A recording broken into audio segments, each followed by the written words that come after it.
Fridge का हमने चूल्हे पे रख लिया और सबसे पहले डालेंगे कुकिंग ऑयल।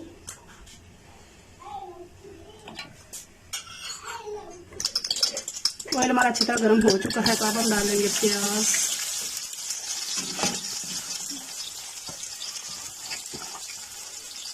प्याज को हम हल्का सुनहरी होने तक जो है वो फ्राई कर लेंगे। हमारा प्याज जो है वो हल्का सुनहरी हो चुका है, बहुत ज़्यादा हमने इसको ब्राउन नहीं करना। तो अभी हम इसमें डालेंगे सूरख मिर्च पाउडर। आप अपने टेस्ट के हिसाब से डालें। 30 सेकंड के लिए हम मिर्चों को इस तरह भून लेंगे ताकि इनका कच्चापन खत्म हो जाए। नमक डालेंगे।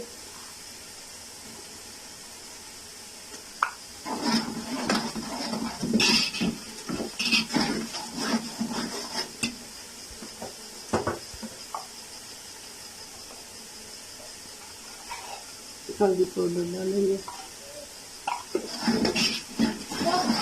और डालेंगे 2 चम्मच भरकर अदरक और लहसुन का पेस्ट।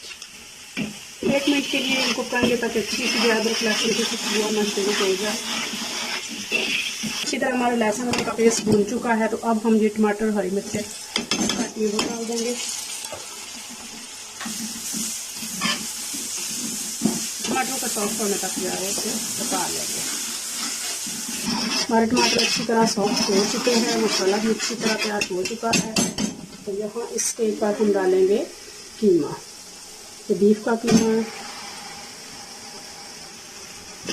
ये 2 kg हमारे पास बीफ का कीमा है। बिस्मिल्लाहिर्रहमानिर्रहीम।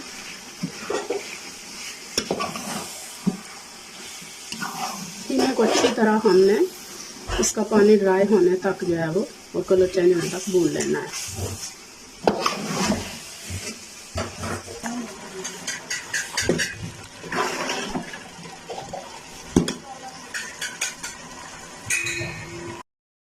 यहाँ पे हमारा कीमा अच्छी तरह भून चुका है, ऑयल ऊपर आ चुका है।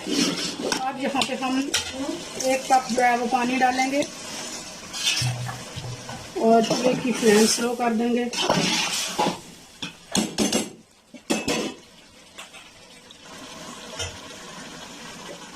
इसको 15 मिनट के लिए हम दम दे देंगे ताकि हमारा कीमा अच्छी तरह गल जाए।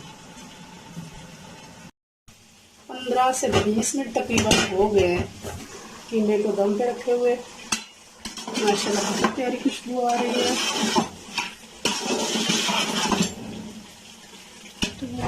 Very nice. 1 चम्मच गरम मसाला डालेंगे इस स्टेज पर।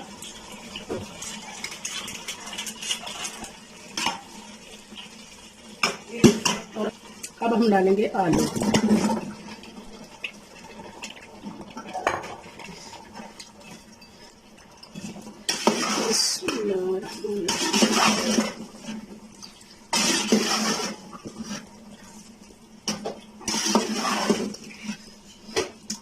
आलू को भी हम 5 मिनट के लिए अच्छी तरह भून लेंगे।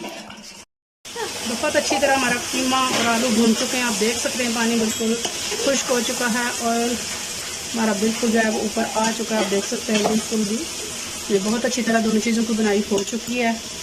तो यहाँ हम डालेंगे 2-3 हरी मिर्चें। तो यहाँ पे हम चूल्हे की फ्लेम स्लो कर देंगे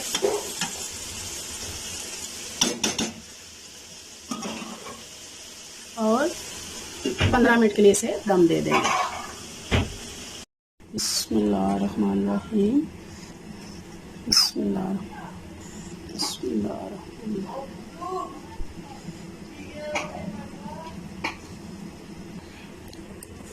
फाइनली जी हमारा ढाबा स्टाइल जो है वो कीमा आलू तैयार है। बहुत ही मज़ेदार, बहुत ही टेस्टी। जितना खूबसूरत ये देखने में है इंशाल्लाह उतना ही मज़ेदार ये खाने में भी होगा। उम्मीद करते हैं कि आज की रेसिपी आपको पसंद आई होगी। अगर पसंद आई है तो प्लीज़ लाइक और शेयर भी कीजिएगा और अगर नए हैं तो चैनल को सब्सक्राइब भी कीजिएगा। अपना बहुत ख्याल रखिएगा, मुझे दुआओं में याद रखिएगा। बहुत शुक्रिया।